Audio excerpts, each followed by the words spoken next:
పోలవరం పోలవరం అనగానే తరతరాల ఆకాంక్ష. 1941లోనే స్వాతంత్రం రాకమునిపే ఆ రోజు బ్రిటిష్ పాలకులు కూడా ధవళేశ్వరం కట్టక మునుపు పోలవరం కట్టాలని స్టడీ చేసి, కానీ ఎక్కువ ఖర్చు అవుతుందనే ఉద్దేశంతో కొన్ని కారణాల వల్ల ఆ రోజు ఆగిపోయే పరిస్థితి వచ్చింది. పోలవరం రాష్ట్రానికి ఒక వరం. ఎందుకంటే దేశంలో ఎన్నో పుణ్యనదులు ఉన్నాయి. దక్షిణ భారతదేశంలో నీటి ఎద్దడుంది. నేను ఆ రోజు ఎన్డీఏలో భాగస్వామిగా ఉన్నప్పుడు వాజ్పేయి గారికి సూచించింది, ఈ దేశానికి నదుల అనుసంధానం చెయ్యాలి. నదుల అనుసంధానం గంగా కావేరి చేయగలిగితే దానివల్ల దేశం సస్యశ్యామలం అవుతుంది. దీనికి శ్రీకారం చుట్టాలని గట్టిగా లాబింగ్ చేస్తే ఆ రోజు కేంద్రం కూడా ఒక టాస్క్ ఫోర్స్ వేసింది. సురేష్ ప్రభు ఆధ్వర్యంలో ఎన్డీఏ గవర్నమెంట్లో టాస్క్ ఫోర్స్ వేశారు.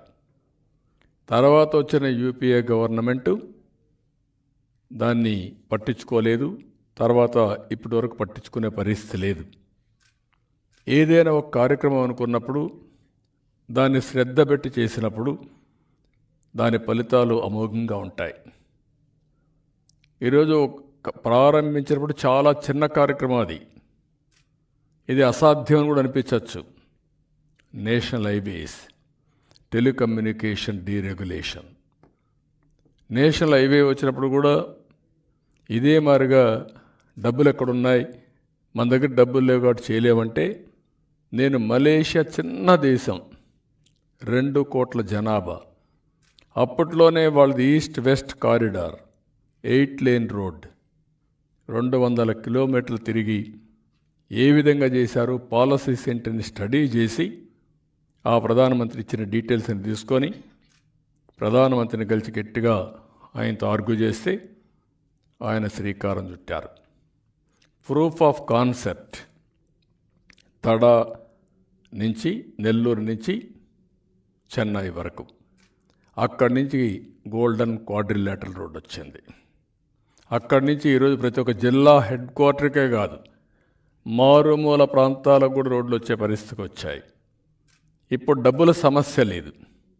డబ్బులు వస్తున్నాయి, బ్రహ్మాండమైన రోడ్లు వస్తున్నాయి, అన్ని విధాల లాస్ట్ మైల్ రీచ్ వచ్చే పరిస్థితి వచ్చింది. అది ఆ రోజు చేసింది. ఆ స్ఫూర్తితోనే నేను నదుల అనుసంధానానికి శ్రీకారం చుట్టాలని చెప్పి అడిగాను. ఆ తర్వాత కేంద్రంలో జరగలేదు కాబట్టి రాష్ట్రంలో నదుల అనుసంధానం జరగాలని ప్రగాఢ ఆకాంక్షతో పోలవరం కోసం నేను కృషి చేశాను. ఈరోజు ఒక విధంగా చెప్పాలంటే బాధ, ఆవేదన కూడా ఉన్నాయి. ప్రజలకి ఈ పోలవరం ప్రాజెక్టు పూర్తయి ఉంటే తెలుగు తల్లి ఆనందపడేది. ఎందుకో కూడా నేను విషయాలు చెప్తాను. అలాంటి ప్రాజెక్ట్ని చేతుల దుర్మార్గులు సర్వనాశనం చేసే పరిస్థితి వచ్చారు. అహంకారంతో నాశనం చేసే పరిస్థితికి వచ్చారు. ఆ విషయం ఇది చిన్న విషయం కాదు. దేశంలో భవిష్యత్తులో ఇంత ప్రాజెక్టుగా రాదు.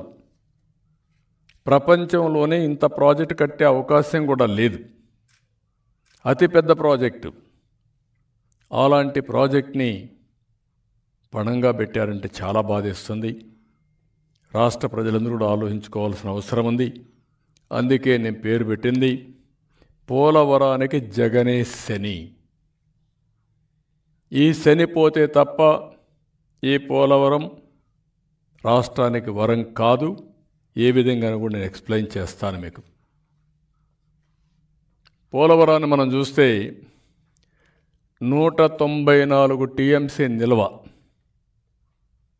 పోలవరంలో ప్రతి సంవత్సరానికి 2000 టీఎంసీ నుంచి 3-4 టీఎంసీ నీళ్లు సముద్రానికి పోతున్నాయి. దీంట్లో మనం ఒక 25% కానీ 50% నీళ్లు కానీ వాడుకోగలిగితే ఆంధ్రప్రదేశ్ రాష్ట్రంలో ప్రతి ఒక్క ఎకరాకు నీళ్లు ఇచ్చే పరిస్థితి వస్తుంది. ఈ 194 టీఎంసీ కూడా ఇంకా పెంచాలని అడిగితే ముంపుంది. పక్క రాష్ట్రాలు ఉన్నాయి కాబట్టి వీలు కాదన్నప్పుడు అవసరమైతే నదుల అనుసంధానం చేద్దామనే ఉద్దేశంతో మనం ముందుకు పోయాం. ఇక్కడి నుంచి మన కాలువలన్నీ తీసుకుంటే రాష్ట్రంలో అన్ని రిజర్వాయర్లకు నీళ్ళు ఇచ్చే పరిస్థితి వస్తుంది. నేను నిన్న మొన్న చెప్పాను, మళ్ళీ ఎక్స్ప్లెయిన్ చేస్తాను. ఈ ప్రాజెక్టు వల్ల 7,20,000 ఎకరాలకు నీళ్ళు ఇవ్వచ్చు సాగునీరు.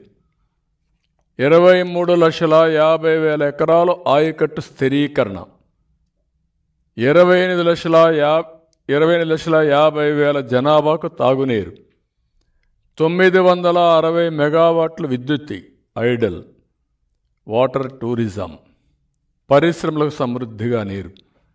ఈ 960 మెగావాట్లు కానీ హైడల్ పవర్ వస్తే ఈరోజు ఉండే ప్రత్యేకమైన పరిస్థితుల్లో సోలార్ ఎనర్జీ ఉంది, కొంత విండ్ వస్తుంది. హైడల్ ఉంటే బ్రిడ్జ్ చేసుకుంటే 3 కానీ ఒక హైబ్రిడ్ మోడల్లో కానీ పోగలిగితే కరెంటు కాస్ట్ గణనీయంగా తగ్గిపోతుంది. ఎందుకంటే థర్మల్ హీట్ చేయాలంటే 24 అవర్స్ నుంచి 36 అవర్స్ అవుతుంది.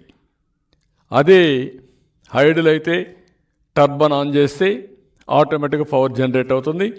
ఎలాంటి ఇబ్బంది లేకుండా ఎప్పుడు అవసరమైతే అప్పుడు కరెంటు ఉత్పత్తి చేసుకునే అవకాశం ఉంటుంది. అది కూడా 960 మెగావాట్లు కరెంటు ఉత్పత్తి చేసుకునే సౌకర్యం ఇందులో ఉంటుంది. అందుకే ఈ ప్రాజెక్టు చూస్తే జీవనాడి, లైఫ్ లైన్, ఆంధ్రప్రదేశ్ జీవితాల్లో ఇది ఒక లైఫ్ లైన్. అందుకే రాష్ట్రానికి ఇది ఒక వరం. అలాంటి ఒక అద్భుతమైన ప్రాజెక్ట్ ఇది. ఈ రాష్ట్రానికి ఒక ఆస్తి, 5 కోట్ల ప్రజల కళ. ఈ ప్రాజెక్ట్ ఇంత మునిపే చెప్పినట్టు 41 నుంచి ప్రజలు ఆశించారు, కళ్ళు కన్నారు. కానీ ఇప్పుడిప్పుడే అది కళ సాకారమయ్యే సమయంలో దుర్మార్గుల చేతుల్లో బలయ్యే పరిస్థితి వస్తూ ఉంది. 50 లక్షల క్యూసెక్ల ప్రవాహం, నదిని డైవర్ట్ చేస్తున్నాం.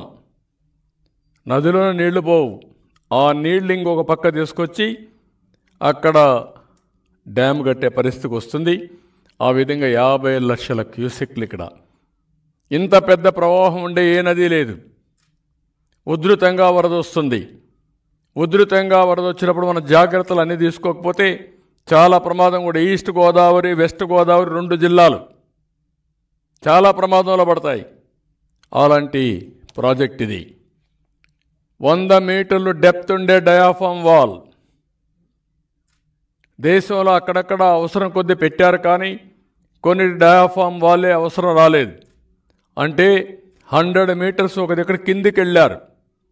దేనికోసం వెళ్ళారంటే స్పెషల్ టెక్నాలజీ పెట్టి స్వీపేజ్ ఆఫ్ వాటర్ కాకుండా ఇక్కడ అలాంటి భూమి ఉంది కాబట్టి దానికోసం ఎక్స్పర్ట్స్ అందరూ కలిసి డయాఫామ్ వాల్ని 100 మీటర్స్ వరకు కూడా పెట్టే పరిస్థితి వచ్చారు. అది డయాఫామ్ వాల్. 20 మీటర్ల ఎత్తు, 15 మీటర్ల వెడల్పున్న అతి భారీ గేట్లు. ఇంత పెద్ద ఎత్తునుండే గేట్లు బాక్రానంగల్లో కానీ నాగార్ సాగర్ కానీ ఎక్కడా లేవు. ఇందులో యూనిక్గా ఉన్నాయి. 354 కిలోమీటర్లు పొడవున్న కుడి ఎడమ కాలువలు. ఇటు రైట్ మెయిన్ కెనాల్, అటు లెఫ్ట్ మెయిన్ కెనాల్. అక్కడి నుంచి ఉత్తరాంధ్ర సుజల స్రవంతి, నల్లమలై ఫారెస్ట్ కట్ చేసి నేరుగా బనకచెర్లకు తీసుకపోతే రాష్ట్రంలో అన్ని ప్రాజెక్టుల్ని అనుసంధానం చేసే ఏకైక ప్రాజెక్ట్ ఇది. అలాంటి ప్రాజెక్ట్ ఇది. నిర్మాణపరంగా అతిపెద్ద ప్రాజెక్టు. గిన్నీస్ రికార్డ్ 24 గంటల్లో 32,315 క్యూబిక్ మీటర్ల కాంక్రీట్ పనులు చేసిన ప్రాజెక్ట్ ఇది. అది కూడా గిన్నీస్ రికార్డ్ క్రియేట్ చేయడం. ఏ ప్రాజెక్టులో నిర్వహించిన కాంక్రీట్ పనులు ఇక్కడ చేయడం జరిగింది. అలాంటి యూనిక్ ఫీచర్స్ కూడా ఈ ప్రాజెక్టులో ఉన్నాయి. ఇలాంటివి చాలా ఉన్నాయి. పోలవరం నుంచి భద్రాచలం వరకు చూస్తే పాపి కొండలు కానీ ఇవన్నీ అతి సుందరమైనటువంటి బ్రహ్మాండమైన ఫారెస్ట్ ఏరియా, బ్యూటిఫుల్ సీనరీస్ ఉండే ప్రాంతం. టూరిజం బ్రహ్మాండంగా అభివృద్ధి అవుతుంది. నెక్స్ట్ ఇక్కడ మీరు చూస్తే అదే నాకు బాధ, ఆవేదన. ఎందుకంటే నా అనుభవం కూడా ఇక్కడ పనిచేసింది. నేను ముఖ్యమంత్రి అయ్యాను. ముఖ్యమంత్రి అవుతాను ఆలోచించాను ఏం చేయాలని. పోలవరం నేషనల్ ప్రాజెక్ట్, ఇది కేంద్ర ప్రభుత్వమే పూర్తిగా ఖర్చు పెడతామని చాలా స్పష్టంగా చెప్పిన ప్రాజెక్ట్ ఇది. అందుకే నేను ఆలోచించి ఆ రోజు నేను ఎన్డీఏలో భాగస్వామిగా ఉన్నాం. నేరుగా ఢిల్లీకి వెళ్ళాం. జూన్ 2వ తారీఖు అనుకుంటాను 2 రాష్ట్రాలు ఏర్పడేదానికి నోటిఫికేషన్ ఇచ్చిన డేట్ అది. ఆ రోజు నుంచి ఎలక్షన్లన్నీ కూడా కంబైన్డ్గా జరిగాయి.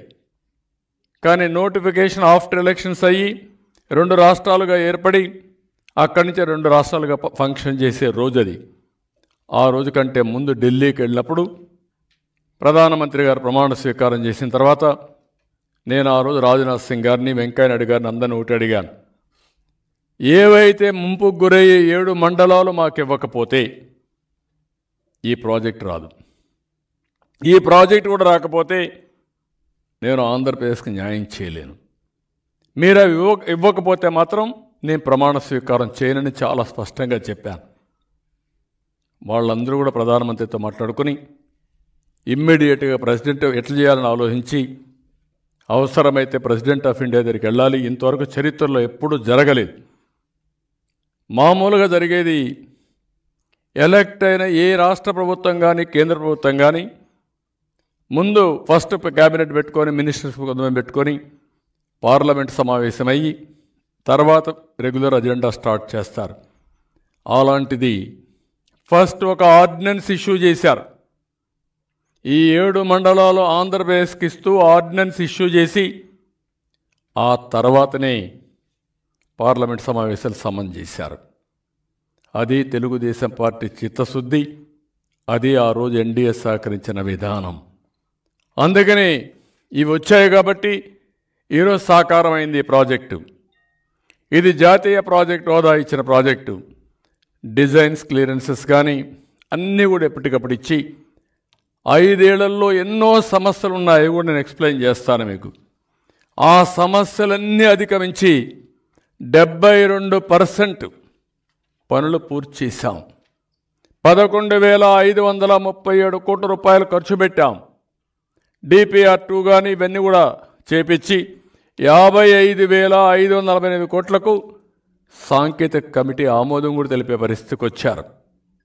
ఇంకొక పక్క 23 సార్లు క్షేత్రస్థాయి వెళ్ళాను. నెలకొకసారి 2 నెలలకు ఒకసారి పోయాను. అక్కడి నుంచి 82 సార్లు వర్చువల్గా ప్రతి సోమవారం పోలవరంగా మార్చుకున్నాను.